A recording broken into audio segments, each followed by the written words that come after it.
মা বোনদের জন্য বিধবা ভাতা আছে, বয়স্ক ভাতা আছে, শিশু ভাতা আছে, মাতৃকালী ভাতা আছে, প্রতিবন্ধী ভাতা আছে। এগুলা কি আপনারা পান?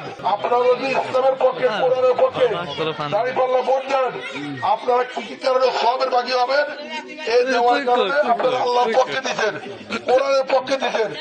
আপনাদের জন্য জান্নাত অবদান যাওয়ার আমি বলি, যারা কোরআনের বিরুদ্ধে ভোট দিবে তারা গুণাগার হবে। কারণ ওরা ভোট পাওয়ার পরে, নির্বাচিত হওয়ার পরে এরা টেন্ডারবাজি করবে, চাঁদাবাজি করবে এবং রাস্তার টাকা বাড়ি খাবে, বিভিন্ন প্রজেক্টের টাকা বাড়ি খাবে।